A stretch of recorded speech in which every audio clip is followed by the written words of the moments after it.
Hi, everyone, and welcome back to the Empowered Patient series. We're on episode 11 today, and we're coming off of last week's episode of busting some common misconceptions about meditation and different meditative approaches. And if you are in the beginning stages of cultivating a practice, some tips or tricks to keep in mind as you do that. So I would love to hear from you all how that resonated with you, if you had any ahas, if you tried any of the practices or parts of the practices that we talked about.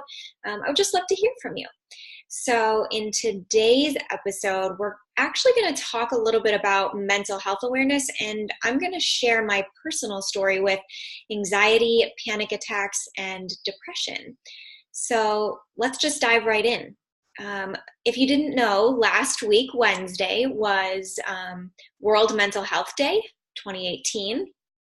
And if you were at all like me and you saw people posting on social media and things about this, and a lot of people sharing their personal journeys with it, it just took me aback a little bit and gave me pause and a reminder that, wow, this is so common and pervasive. And as I resonated on it over a few days, I realized now is a good time to share my own personal story with it. And the reason that this is important to me is because historically, there's quite a negative stigma surrounding dealing with mental health challenges, experiencing emotional and mental discomfort.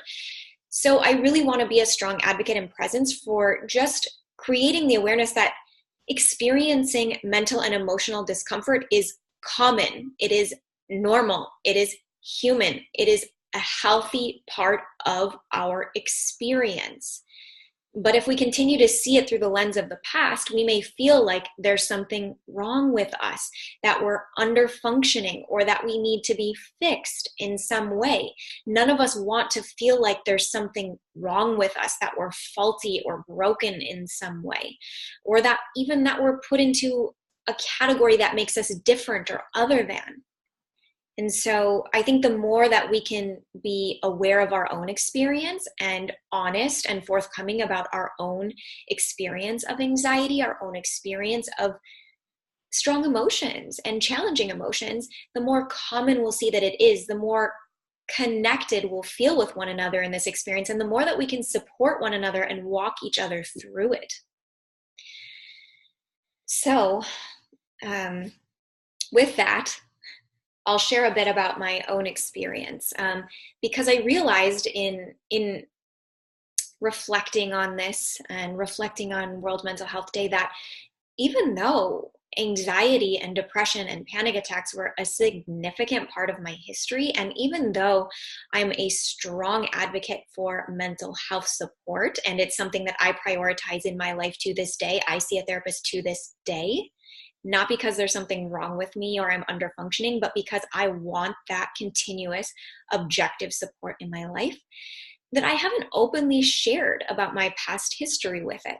And I realized that although I feel very comfortable sharing about it now, in the past, even though I was an advocate for mental health support then, and even though I was studying psychology and I have 2 degrees in psychology, I felt the stigma and the discomfort around reaching out for help. I held the subconscious belief that there was something wrong with me, or that I was somehow inadequate for experiencing these things. And as someone who studied psychology, I also felt that because I had studied these things, that I should somehow be immune to experiencing them. But I am not, I was not, and no one is. So here it is. I had my first panic attack, experienced my first panic attack when I was a freshman in college. It was about midway through the semester. And even though I had a history of being pretty controlling and a planner and pretty rigid and perfectionistic with academics and how I approached different things in my life in general, and college was a massive lifestyle adjustment for me, the panic attacks seemed to come out of nowhere. And they were significant and they were severe. I couldn't breathe. My heart felt like it was going to beat out of my chest. My ears were ringing. My hands went numb. My body was tingling and cold and trembling. I had tunnel vision. It felt like my mind was splitting into a million pieces. And I remember feeling like, 1, I'm going crazy, and 2, I'm having a heart attack. And then it passed, thank goodness. However, because it felt like it came out of nowhere and it didn't feel like there was one specific trigger or thing that brought it on, I became almost obsessed with looking for the signs of when the next one was going to happen. I felt hyper vigilant. Going out in public was no longer fun for me or exciting. It felt terrifying because I didn't know if and when a panic attack was going to hit and how I was going to get out of the situation. I started showing up to class earlier so that I could specifically get the desk closest to the exit in case I felt the symptoms coming on and I wanted to bolt. Being social or having relationships completely changed for me. I felt completely exhausted. I never felt hungry. I started to lose a lot of weight and felt increasingly weaker and despondent. And as this went on for a bit, probably my low point that I remember was just feeling these waves of intermittent panic hitting and hitting and hitting, so that I went 3 days without sleeping, not a wink. I laid on my bunk bed in my dorm, and I remember just hearing the pulsing beat of my heart in my ears. And I remember sharing this with my mom and feeling like a total and complete failure when she asked the question, do you feel like you need to take a break from college? And that was really painful for me, but it actually motivated me to take some sort of action and reach out for help. So over one of my weekends home, I saw a general practitioner, and it was a very quick and brief consultation. And I was placed on an antidepressant and 2 different anxiolytics, one for general anxiety and one to take as needed when I felt the symptoms of panic come on. And if you've ever been on an antidepressant or know about them, you probably know that when you're taking one, it's often recommended that you work with a therapist or a counselor, at least in the first few weeks, because of the side effects. So I began working with an on-campus counselor. And this was my first experience with therapy or counseling, and I actually don't remember anything about the sessions. I remember it was a woman. I remember that she was in training on campus, so our sessions needed to be tape recorded for supervision. And I remember crying a lot, especially at first. And I remember just emotions and thoughts and beliefs and patterns of a lifetime pouring out. And I remember feeling like hopeless, that nothing was going to change. Although as I continued to show up over the course of the semester, gradually, I did begin to feel a little lighter. And with the pharmaceuticals, at first, they were very helpful. At least with the panic attacks, I felt like I had some semblance of control over the sensations and the experience of my body. However, even though they did help me begin to eat again, begin to sleep again, I did feel like a walking zombie. I felt completely numb. I felt completely emotionless.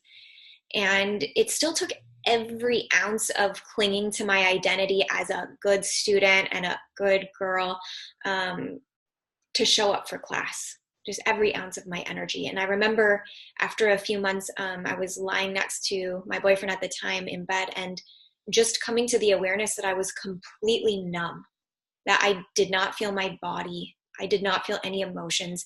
I didn't even feel the bed underneath me. And I had the thought that this is not normal. This not feeling at all, this being completely numb, is not normal. This is not how I want to feel. This is not my version of healthy.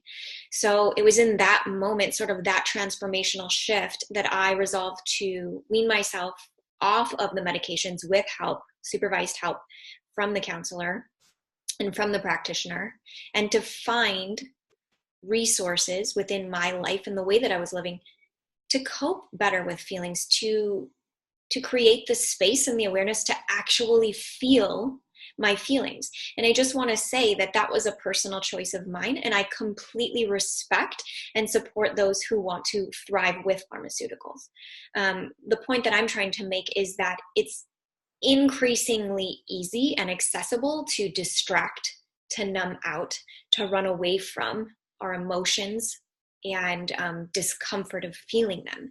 We can numb them through eating. We can numb them through exercise. We can numb them through binge watching TV. We can numb them through scrolling through social media.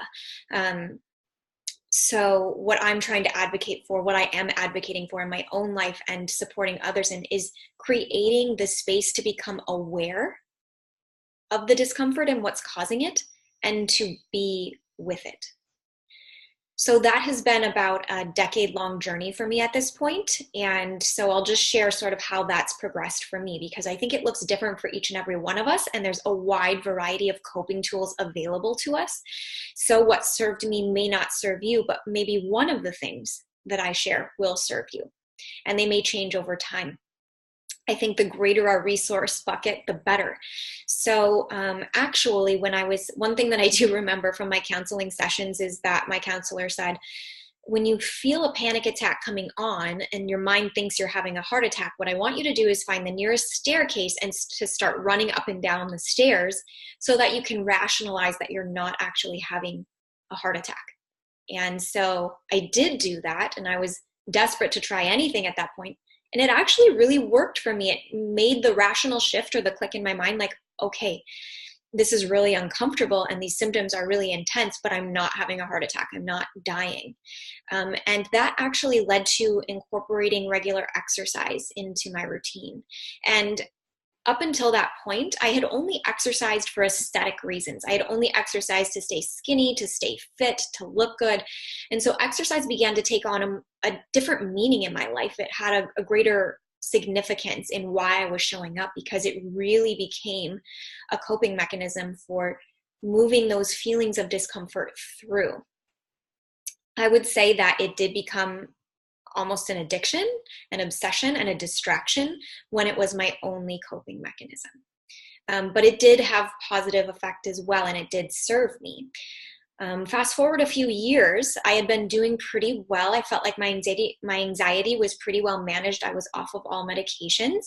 And then I entered into grad school program. So new life changes, a lot going on, a much heavier workload, and life stuff happening too, of course, because we don't live in a vacuum. Everything's happening all the time. So I began to experience symptoms again, but this time they were totally different than my first experience with anxiety and panic. They were much more neurological feeling. I felt a lot of vertigo. I felt like I was going to fall out of my chair. I saw flashes in my eyesight. So I didn't immediately make the connect anxiety or panic or stress even, because it felt so different than my first experience with anxiety and panic. However, I saw a doctor just to make sure there was nothing going on. And when I shared what was going on in my life and that I was getting ready to defend my thesis, he put together that it was likely a time of increased stress and anxiety in my life. And he actually did prescribe Xanax and gave me just a couple to take as needed through the week of my thesis. And I did take one. So it was really supportive for me during that time. However, also during this time, I began to practice yoga. And I will say, like, a lot of times people say, I'm just not a yoga person. Neither was I. Although my body tends to be more flexible, so stretching wasn't super uncomfortable, slowing down was massively uncomfortable for me. And the first months of sessions were excruciating because I was slowing down enough to let the thoughts come up, to let all the stuff that I had pushed down and shoved down and ignored and distracted and numb to come up and to take space. So the anxiety was very potent, very visible and visceral. And there were many times, especially during Shavasana, where my mind was just going, and enough to bring me to tears, enough to make me leave class early, which I did, enough to make me want to run out of the room and scream. So it's not comfortable. Being with these things is not comfortable. However, it is my belief that if we continue to push them down and distract and numb, they're going to continue to show up in our systems as a form of dis-ease, of discomfort. That may show up physically as migraines, tension headaches, muscle tension, other physical and health conditions, until we hold space for them, become aware of them, and let them move through. I'm just not saying that this is easy or that this is a fast process. So I began to practice yoga. I had a dedicated practice, still have a dedicated practice, and that's been going on for about since 2010 now, so 8 years. About 4 years ago, or maybe just 3 years ago, my practice began to include focusing on breath and meditation. So I didn't jump into that right away. It really started with the physical, with exercise, then a physical but more aware movement practice with yoga, and then breath work, and then meditation. And so here again, I often hear, oh, I tried meditation. I can't do that. My mind goes crazy, or I'm just not a meditator. I'm a mover. I can completely relate to that. So was I. It is uncomfortable to be with our thoughts and our emotions and to not run away or distract or numb. That's a more common pattern for most of us. So when I first started meditating, it just felt like I spent 5 minutes, 10 minutes, and sometimes 20 minutes thinking, watching my mind go crazy and sitting still rather than reacting to the thoughts, rather getting up and making that phone call or writing that email or doing that task that I forgot, not getting up and responding to it. And I'll never forget the first time that it really sunk in. I was sitting in a meditation room at a retreat, a yoga and meditation retreat or training in India, and our teacher said during meditation, you are not your thoughts. You're the witness of your thoughts. And maybe I had heard that before, but then it really sunk in. It just really integrated. And I was like, wow, these things that are coming up that have created so much anxiety and pain and urgency and all the things that we feel based on our thoughts, they aren't me. I'm watching them. I'm the one witnessing them. And therefore I can choose how I respond to them. But what's required before that is to become aware of them. So if we don't slow down and practice awareness in some way, whether that's journaling thoughts as they come up, whether that's going for a meditative walk, whether that's prayer and contemplation or meditation, if we don't create the space for awareness, they will continue to drive us and we will feel the uncomfortable sensations and not know why. That's what I believe. So that's why I'm such a strong advocate for creating an awareness practice in your life, meditation or not, and then being with it without reacting to it. So let the thoughts come up, let the pain come up, let the emotion come up, let the sensation come up. Hold space for it. Hold compassionate space for it. Be gentle with yourself and begin the process of creating space between who you are and this flurry of thoughts that's going to keep coming up as long as we're alive. So that has been my journey with it. And I will say that I'm not completely free of anxiety. I'm not completely free of feeling depressed feelings and thoughts. I'm not even completely free of panic attacks. However, I don't feel so out of control anymore. I don't feel like they come out of nowhere. I feel greater and greater comfort with being with the discomfort, greater awareness of what the thought is that's arising and where it comes from, and how I can be with that, and how I can listen to that, and how I can honor that. I don't believe that just because I experience anxiety or depression or any emotion for that matter, anger, judgment, shame, guilt, I don't believe that there's anything wrong with me. And I don't believe there's anything wrong with you for feeling that either. I think it would be a great service to our world if we began to feel our feelings and to process them and to create awareness around them. So I will say that. I will say that when the strong emotions and sensations arise, they don't have as much pull on me as they used to. I don't feel like I need to respond immediately, at least not most of the time. And even when I do feel that, I can be with that. I can say, okay, I can see that this is strong for me right now. This is an intense emotion or sensation. And I can see that I want to respond in this way. I want to get out of this feeling. But I'm just going to be here and I'm just going to breathe and I'm just going to hold space for it. I don't need to be anything. I don't need to do anything. And it's all okay. And there's nothing wrong with me. And I will say that saying these loving and kind and compassionate things really makes a difference. It probably diminishes my anxiety to about 50% every time. So it's a really strong practice for me. And I'm sharing all of this with the hope that this serves you in some way, that you feel less uncomfortable about sharing the uncomfortable emotions, or you feel a little bit more inclined to try some of these practices or coping mechanisms, or you even just become a little bit more curious about where you might be distracting or numbing out or running away from the emotions and the thoughts and the beliefs and the patterns that come up that you don't want to feel. So that is my hope. And also, if you would love some support through this, and this is part of your health focus right now in your health journey, I really encourage you to honor that and to seek the support that you desire, whether that be through seeking out a therapist or a life coach or a health coach, or even reaching out to me. I have one space available in my private coaching practice right now, and I'd love to connect with you and see if we're a good fit for working together. And if you're not ready to reach out to someone, just try some of these awareness practices. And I would love to hear from you if you do give them a try, if you do create some space for awareness and what you notice. It's amazingly potent and powerful and just right there for us all along. It's inherent. So I would love to hear how that goes for you. And just keep in mind that these uncomfortable emotions and sensations are completely normal and completely human. No one of us goes unscathed by life. We all have experiences and we all learn to react or respond in a certain way. So there's nothing wrong with you. You're not broken. You're not faulty.